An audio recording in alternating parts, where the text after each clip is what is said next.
अच्छी व्यवस्था के लिए चल रही थी कि भई उनको पढ़ने के लिए दिया जाए, अखबार दिए जाएँ, अच्छे वस्त्र दिए जाएँ, अच्छा खाने के लिए उनको दिया जाए। क्योंकि कैदियों की जो स्थिति थी वो बहुत मतलब बदतर कर रखी थी। और प्लस में आप लोग जानते हैं तो राजनीतिक बंदी थे, देश के लिए लड़ रहे थे, तो राजनीतिक जो बंदी होते थे उनकी माँग कुछ विशेष होती थी, कि हमारे लिए सारी व्यवस्थाएँ की जाएँ। तो इसके लिए उन्होंने भूख हड़ताल शुरू कर दी थी और अंग्रेज़ सरकार ने इतना अत्याचार किया था इनके ऊपर कि इनकी नाक से नली डाल के इनको भोजन दिलाने का प्रयास किया गया था। जितनी भी चालाकियाँ सरकार कर सकती थी उतनी की कि जो पानी पीने के जो आपका घड़े रखे रहते थे उनमें दूध भर देते थे कई बार कि भई इसके सहारे दूध पी लेंगे, न्यूट्रिशन चला जाएगा बॉडी में। लेकिन ये घड़ों को फोड़ देते थे।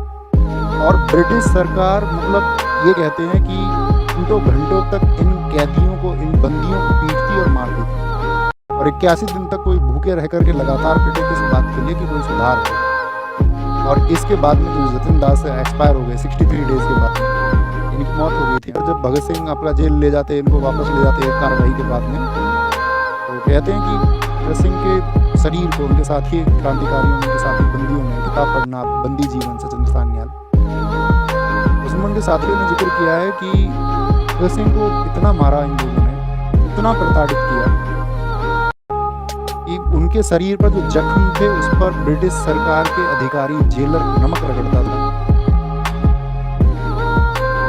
और कभी भगत सिंह ने एक उफ की आवाज़ नहीं की, कभी। कहते हैं कि जब उनके शरीर पर, उनके घावों पर नमक रगड़ा जाता तो उनकी प्रतिक्रियाएँ ऐसी होती जैसे कोई उनकी मालिश कर रहा हो। क्योंकि कहते हैं भगत सिंह 5 फुट 10 इंच के बहुत ताकतवर नौजवान, बहुत ताकतवर। इतने ताकतवर कि उस ग्रुप में सबसे ज़्यादा ताकतवर माने जाते थे चंद्रशेखर आज़ाद। एक बार तो उन्होंने चंद्रशेखर आज़ाद को भी ऐसे मजाक में कुश्ती में हरा दिया।